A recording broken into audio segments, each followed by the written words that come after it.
Se observarmos ao nosso redor, vamos perceber que estamos cercados de energia. Energia elétrica, energia mecânica, energia química,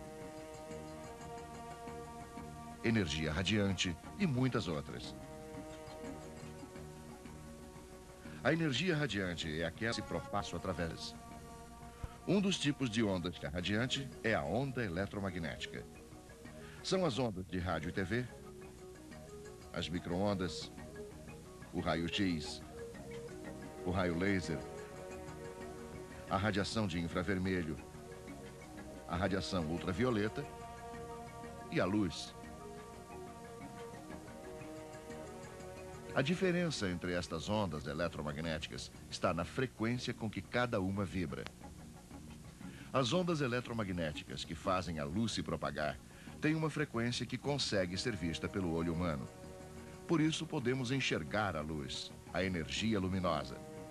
Uma energia tão importante que sem ela a vida na Terra seria impossível.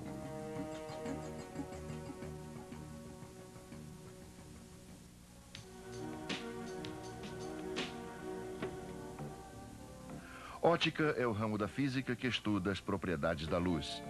Como ela é produzida, propagada, detectada e medida.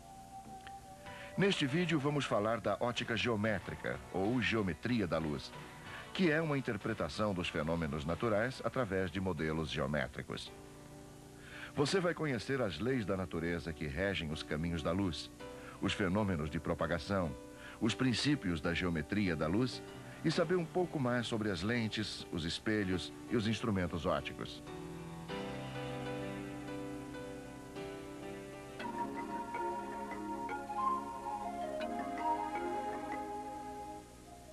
Todos os corpos visíveis ao olho humano são fontes de luz. Portanto, todas as coisas que podemos ver, o sol, um brinquedo, uma árvore ou uma folha de papel, emitem luz. Os corpos luminosos emitem a luz que produzem, por isso são fontes primárias de luz. É o caso do sol, da chama de uma vela, de uma lâmpada acesa, das estrelas. Os corpos luminosos têm luz própria. Já os corpos iluminados são fontes secundárias de luz, porque emitem a luz que recebem de outros corpos. A Lua e os planetas refletem a luz que recebem do Sol. As roupas, as pessoas, plantas, objetos, qualquer corpo que não produza luz própria é um corpo iluminado. Os corpos iluminados só podem ser vistos na presença de uma fonte primária de luz. Quanto à dimensão de uma fonte de luz, ela pode ser classificada em puntiforme ou extensa. Isso depende da distância que separa a fonte do observador. Uma lâmpada vista a uma distância de 40 metros tem uma dimensão desprezível. É uma fonte puntiforme. A mesma lâmpada, observada a uma distância de 30 centímetros, é uma fonte extensa. A fonte que emite luz de uma só cor é uma fonte de luz monocromática. O vapor de sódio incandescente emite luz amarela. Moléculas ionizadas de hidrogênio e um apontador a laser emitem luz vermelha. O Sol é uma fonte de luz policromática, já que emite simultaneamente várias frequências de luz.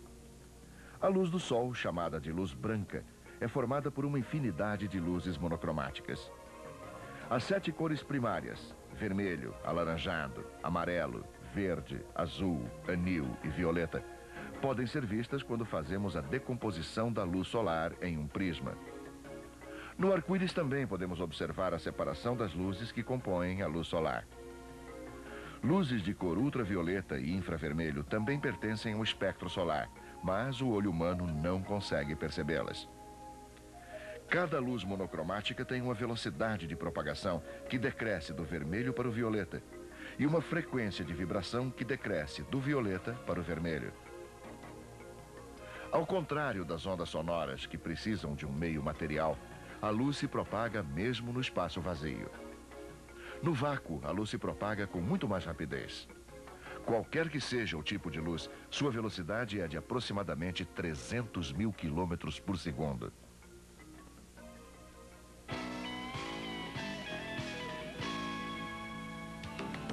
Para estudar a ótica geométrica, vamos imaginar uma seta que seria um raio de luz.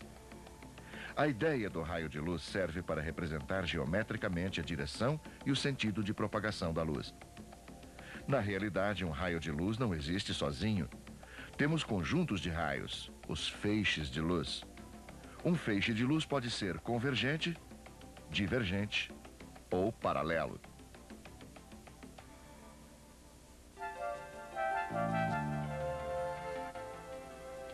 Qualquer meio onde haja propagação da luz é chamado de meio óptico. Na natureza, cada meio se comporta de maneira diferente em relação à propagação da luz. Um meio transparente permite a visualização nítida dos objetos através dele. É o caso do ar, do vidro transparente, da água em camadas finas, das lentes, do filtro fotográfico. Nestes meios transparentes, a luz se propaga com mais facilidade, já que segue uma trajetória regular. Através dos meios translúcidos, como vidro fosco, fumaça, neblina, papel vegetal, conseguimos enxergar os objetos, mas sem nitidez. É que a luz segue trajetórias irregulares. Um meio é opaco quando impede a propagação da luz através de si e não conseguimos visualizar os objetos. A madeira, o concreto e o ferro são exemplos de meios opacos. São eles que causam as sombras, região onde os raios de luz são bloqueados. Uma folha de papel celofane é um meio transparente. Algumas folhas fazem um meio translúcido, usando várias folhas de meio opaco.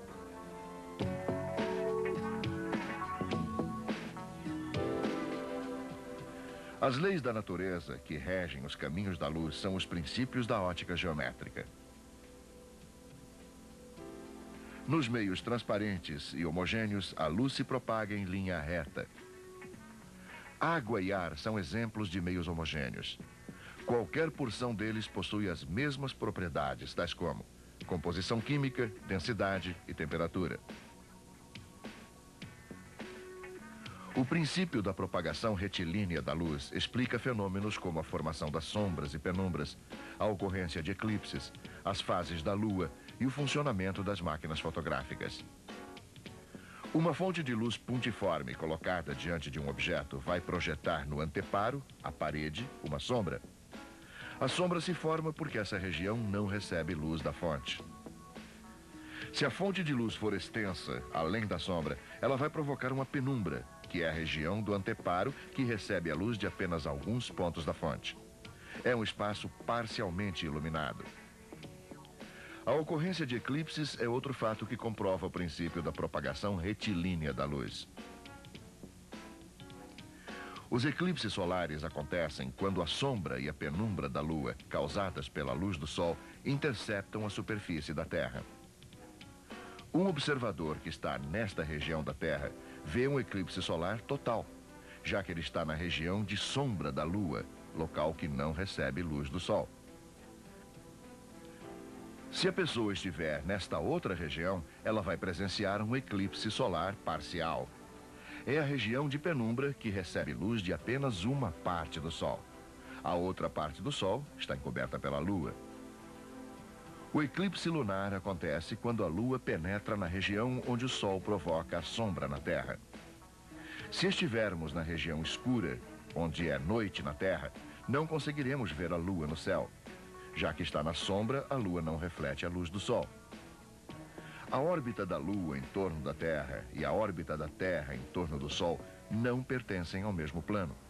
Se fosse assim, todos os meses teríamos eclipses da Lua e do Sol.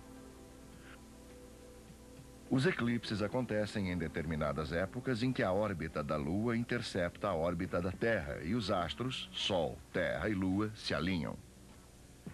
As câmeras fotográficas foram inventadas com base no princípio de que a luz se propaga em linha reta. As câmeras funcionam como a câmera escura de orifício, que é uma caixa de paredes opacas com um pequeno orifício, pelo qual penetram os raios luminosos que vêm do objeto. Os raios atravessam o orifício e atingem a parede oposta, formando uma imagem invertida do brinquedo. A parede oposta pode ser de vidro fosco ou papel vegetal. Esta é a base de funcionamento das câmeras fotográficas. Colocando um material sensível à luz na parede oposta ao orifício e um obturador no lugar do orifício para controlar a entrada de luz, construímos uma máquina fotográfica rudimentar. A trajetória seguida pela luz não depende do sentido de percurso. É o princípio da reversibilidade dos raios de luz. Assim, o caminho de um raio de luz não se modifica se trocarmos as posições da fonte e do observador. O caminho de ida é igual ao caminho de volta. Pelo princípio da reversibilidade dos raios de luz, se estamos enxergando os olhos de uma pessoa através de um espelho, esta pessoa também pode nos ver através dele.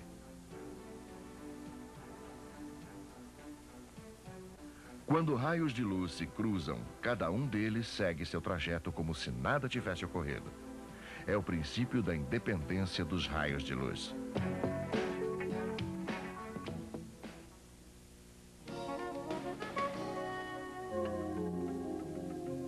O ângulo visual é o ângulo através do qual o observador vê o objeto.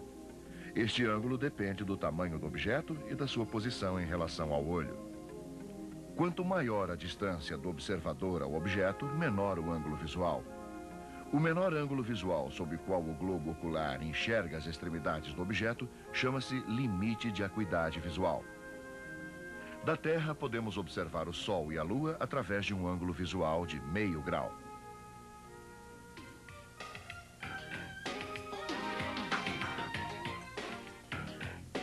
Reflexão, difusão, refração e absorção são os fenômenos que acontecem quando a luz incide em uma superfície que separa dois meios. A reflexão regular ocorre quando um feixe de raios paralelos que se propaga no meio 1 incide sobre uma superfície lisa ou polida e retorna ao meio 1, mantendo o paralelismo. A luz se reflete na superfície e retorna ao meio de onde veio. Esta reflexão é responsável pela formação de imagens, como nos espelhos. Se a superfície onde a luz incide for irregular, acontece a difusão, ou reflexão difusa. Neste caso, os raios paralelos que incidem sobre a superfície voltam ao meio 1, espalhando-se em todas as direções. Graças à difusão, podemos ver os objetos que nos cercam. Eles refletem difusamente para a nossa vista a luz que recebem. Quando a luz atravessa a superfície que separa dois meios, passando do meio de incidência 1 para o meio 2, acontece a refração. A luz que se propaga no ar incidindo sobre a superfície livre da água de uma piscina permite que uma pessoa no fundo da piscina veja o sol. A refração pode ser regular, se a superfície for polida, ou difusa, se a superfície for rugosa. Se a luz incidente em uma superfície não se propagar no meio 2, nem retornar ao meio 1, acontece a absorção da luz.